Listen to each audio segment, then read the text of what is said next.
राधे राधे दोस्तों, आज के वीडियो में आप सबके साथ शेयर करूंगी वट सावित्री की पूजा। बिल्कुल सरल पूजा विधि जो है वो हम घर पे कैसे कर सकते हैं बिना किसी कलश स्थापना के भी हम बिल्कुल कम सामान में वट सावित्री व्रत की जो पूजा है वो कर सकते हैं। सबसे पहले आपको ध्यान रखना है कि जो भी आप वट वृक्ष लेकर आ रही हैं उसमें इस प्रकार का जो कोपल है, जो फल है वो होना चाहिए, क्योंकि ये फल जो है वो पारण इसी फल से किया जाता है, तो ये जरूर लगे होने चाहिए।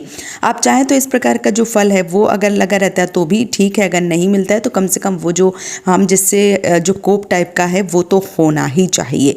हमने यहाँ पे एक जगह पवित्र कर ली है, वहाँ पे चौकी लगा लिया है और थोड़ा सा मैंने यहाँ पे तिल का आसन देके गौरी गणेश विराजमान कर दिए हैं। और यहाँ पे मैंने हल्दी की जो गौरी माता है वो बनाई है और पीतल के गणपति भगवान हैं। यहाँ पे आप सुपारी के गणपति जो है वो भी बना सकते हैं। इसके साथ ही साथ यहाँ पे मैंने वट वृक्ष की जो व्रत कथा की जो किताब आती है वो और एक बांस का पंखा जो है वो भी रखा हुआ है, क्योंकि ये चीज़ें भी पूजा में महत्वपूर्ण होती हैं, इसलिए। इसके साथ ही साथ मैंने थोड़ा सा आसन देके जो दीपक है वो प्रज्वलित करूँगी अभी, तो जो दीपक है वो भी यहाँ पे रख दिया है। दीपक जो है वो प्रज्वलित हो गया है। अब हम अपनी पूजा को स्टार्ट करते हैं। तो सबसे पहले मीठा जल जो है वो वट वृक्ष में चढ़ाना चाहिए, जड़ में। अगर आप जड़ में पूजा करने जाते हैं तो जड़ में चढ़ाएं, और इस प्रकार का अगर डाल लेकर आते हैं तो डाल में जो है वो चढ़ाना चाहिए। तो यहाँ पे चाहे चीनी वाला शरबत चाहे गुड़ वाला पानी जो है वो आपको मीठा शरबत जो है वो ज़रूर चढ़ाना चाहिए। ऐसा करने से पति पत्नी के बीच में मिठास बनी रहती है, इसलिए ज़रूर चढ़ाएं। इसके साथ ही साथ अब हम एक लोटे में जल लेंगे, एक पुष्प डालेंगे और सबको भाव स्वरूप स्नान जो है वो करवाएंगे। दीपक को, वट वृक्ष को, किताब को, इसके साथ ही साथ गौरी गणेश को, सबको यहाँ पे भाव रूप स्नान जो है वो करवा लें। फिर ऐपन क्या होता है कि जो चावल के आटे में हल्दी मिला के ऐपन जो है वो बनाया जाता है, वट वृक्ष पे हाथे लगते हैं और घर पे पूजा करते हैं तो पत्तों में इस प्रकार से थोड़ा थोड़ा ऐपन जो है वो आपको लगा लेना चाहिए। लेकिन अगर आप वट वृक्ष में जाते हैं तो जड़ में जो है वो आपको हाथ से ही 5 उंगलियां आनी चाहिए, मतलब पूरा हाथ जो है वो बनाना चाहिए। तो इस प्रकार से मैं यहाँ पे डाल की पूजा कर रही हूँ, तो डाल में जो है वो ऐपन जो है वो 5-7 जगह आपको जरूर लगाने लेना चाहिए। इसके साथ ही साथ जो किताब रखी है, किताब में जो पेड़ देख रहे हैं उस पर भी मैं यहाँ पे जो है वो लगा दूंगी, और जो हमने पंखा लिया है उस पंखे में भी हम जो ऐपन है वो लगाएंगे। तो आपको भी पंखे में, इसके साथ ही साथ जो आपने वृक्ष लिया है उसमें, किताब में, जो भी चीज़ें हैं वहाँ पे आपको अच्छे से ऐपन जो है वो ज़रूर लगाना चाहिए। ऐपन जो है वो लगाने के बाद में हमें जो पूजा है वो किस प्रकार से करनी है, तो आगे जब हम गणपति भगवान को रखते हैं तो गणपति भगवान को जो दुर्वा घास है वो अति प्रिय होती है, तो दुर्वा घास और जो पुष्प है वो ज़रूर चढ़ावें। इसके साथ ही साथ जो बाकी भगवान हैं जैसे माता गौरी हो गई, उनको भी पुष्प जो है वो समर्पित करें। गर्मी बहुत है तो पुष्प जो है वो थोड़ी सी कम मात्रा में मिल रहे हैं, अगर आपको मिल जाते हैं तो आप ज़रूर चढ़ाएं, और अगर नहीं मिलते हैं तो फिर देख लीजिए। तो यहाँ पे मैंने किताब को, दीप जो प्रज्वलित किया है उसको, वट वृक्ष को, सबको मैंने यहाँ पे जो पुष्प हैं वो समर्पित कर दिए हैं। अब जैसे भी आपको सुविधा हो जाए या जो भी चीज़ आपके पास हो उन सब चीज़ों को जो है वो आपको ज़रूर चढ़ाना चाहिए। इसके साथ ही साथ अब हम जो तिलक है वो करेंगे, तो जो सिंदूर का तिलक है यानी जो कुमकुम का तिलक है वो माता गौरी को करेंगे, और जो चंदन का तिलक है वो हम गणपति भगवान को करेंगे, दीप को करेंगे, हमारी जो किताब है उसको करेंगे, और वट वृक्ष में भी। इसके साथ ही साथ जो हमने पंखा लिया उन सबको तिलक जो है वो ज़रूर लगाना होता है। तो तिलक जो है वो आप ज़रूर लगाएं। यहाँ पर आप देख सकते हैं मैंने वट वृक्ष को एक पीले कलर का वस्त्र जो है वो पहनाया हुआ है। आप यहाँ पर जो रक्षा सूत्र होता है, कलावा होता है, उसका भी वस्त्र पहना सकते हैं, या कोई भी लाल, पीला, सफ़ेद जो भी कपड़ा मिल जाता है वो आपको ज़रूर चढ़ाना होता है। यहाँ पे अक्षत के रूप में मैं तिल जो है वो चढ़ाऊंगी, क्योंकि ये अमावस्या तिथि होती है, तिल का विशेष महत्व होता है, तो तिल जो है वो इस दिन ज़रूर चढ़ाएं।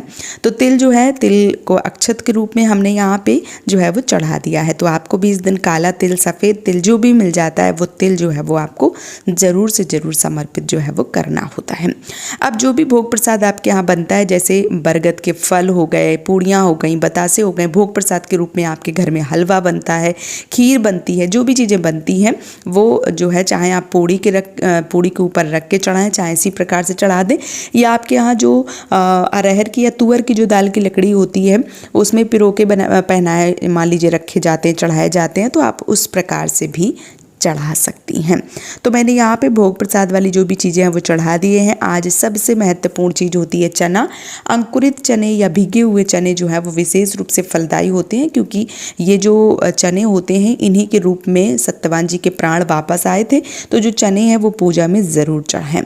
और पूजा में जो भी मान लीजिए श्रृंगार की चीज़ें आप चढ़ा सकते हैं, 5, 7, 11, 21 जो भी 16 श्रृंगार जो भी चीज़ें चढ़ा सकते हैं वो आपको ज़रूर चढ़ाना चाहिए। कुछ दक्षिणा जो है वो ज़रूर चढ़ाएं। अच्छा, 2 जनेऊ बनाए जाते हैं, एक जनेऊ वट वृक्ष को पहनाया जाता है और एक जनेऊ जो है वो स्वयं धारण किया जाता है। तो 2 जनेऊ जो है वो आपको ज़रूर बनाने चाहिए। इस बात का भी आपको विशेष रूप से ध्यान जो है वो रखना चाहिए। और कैसे बनाना है उसके लिए मैंने वीडियो जो है वो डाला है, आप उसको देख सकते हैं। अब जनेऊ को आप पीला कर सकते हैं तो हल्दी से जो ऐपन है उससे कर सकते हैं, हल्दी से कर सकते हैं, या आप चाहें तो जो मान लीजिए कोई लड्डू वाला कलर आता है उसमें से थोड़ा सा पीला तो कर लेंगे। तो क्या होगा, जब गीला होगा तो छूटेगा नहीं। तो आप देख लीजिए, आप धागा पीला ले सकते हैं तो धागा पीला जो है वो भी लेके बना सकते हैं। जिनका सफ़ेद रहता है उनके लिए मैं बता रही हूँ कि पीला जो है वो ज़रूर कर लें। इसके साथ ही साथ जो भी फल, मौसमी फल जैसे खरबूजा हो गया, आम हो गया, केला हो गया, जो भी चीज़ें मिल जाती हैं फल के रूप में आपके घर में हैं वो चीज़ें आपको ज़रूर चढ़ाना चाहिए। इसके साथ ही साथ भोग प्रसाद चढ़ाने के बाद जो जल है वो चढ़ाया जाता है, मतलब पानी जैसे हम पीते हैं वैसे भगवान को भी पानी जो है वो चढ़ाया जाता है। तो यहाँ पे मैंने 1 गिलास पानी जो है वो भी रख दिया हुआ है। तो यहाँ पे मैंने भोग प्रसाद चढ़ा दिया, फल चढ़ा दिए, चने चढ़ा दिए हैं, श्रृंगार का सामान जो है वो सब कुछ चढ़ा दिया है। अब हम क्या करेंगे, अब हम कथा जो है वो सुनेंगे। तो हाथ में थोड़े से तिल और पुष्प जो है वो लेके वट सावित्री व्रत की कथा पढ़ेंगे, सुनेंगे, पढ़ेंगे, जो भी आप सुविधा हो उस प्रकार से आपको करना चाहिए। कथा सुनने से हमें पूजा के बारे में संपूर्ण जानकारी मिलती है।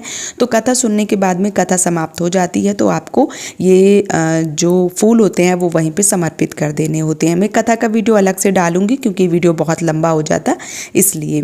तो यहाँ पे जो वट वृक्ष के गले है वो भी मिला जाता है और जो पंखे से हवा है वो भी की जाती है। तो पहले पंखे से हवा जो है वो हम करेंगे और जो मान लीजिए पंखा है उसको आप यहीं पे चढ़ाएंगे। 2 अगर लगते हैं तो एक वट वृक्ष के नीचे छोड़ दें, एक पति के लिए दूसरा लाएं, और अगर यही एक ही आपके यहाँ चढ़ता है तो वट वृक्ष की सेवा भाव हवा करने के बाद में आप ये पंखे से पति की जो सेवा भाव है वो कर सकते हैं। इसके साथ ही साथ अब हम फेरे या परिक्रमा जो है वो लगाएंगे। तो कच्चा सूत जो है वो लिया जाता है और ध्यान रखें कभी भी जब आप फेरे लगाएं तो गांठ ना लगाएं। आप थोड़ा सा अच्छे से उसको वहीं पे 2-3 बार राउंड लगा देंगे तो अच्छे से वो हो जाता है। गांठ नहीं लगानी चाहिए, गांठ लगाने से पति और पत्नी के बीच में मनमुटाव हो जाता है। मैं सारी चीज़ें जो है वो डिटेल में बताने की कोशिश करती हूँ ताकि आपको सब चीज़ों की जानकारी हो। तो इसलिए गांठ जो है वो नहीं लगानी चाहिए। अच्छे से थोड़े से अच्छे से फंसा देंगे, फिर आप लगाना शुरू करेंगे तो लगा सकते हैं। अच्छा, जब धागा बच जाता है तो उसको तोड़ना नहीं चाहिए, बच जाता है तो वहीं पे आपको लगा देना चाहिए।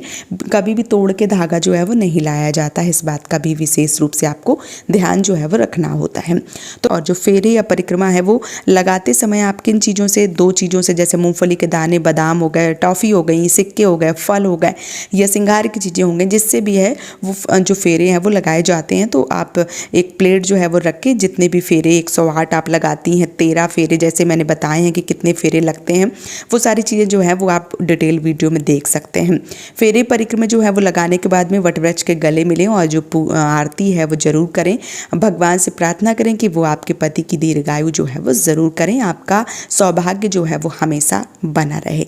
तो वीडियो कैसा लगा आप हमें ज़रूर बताइए। सपोर्ट कीजिए, इस चैनल को सब्सक्राइब कीजिए, वीडियो को लाइक कीजिए, अपने परिवारजनों के साथ इसे साझा कीजिए और शेयर कीजिए। आज का ये वीडियो मैं यहीं पे समाप्त करूँगी। बहुत जल्दी मिलूँगी एक और नए वीडियो के साथ में। तब तक के लिए राधे राधे।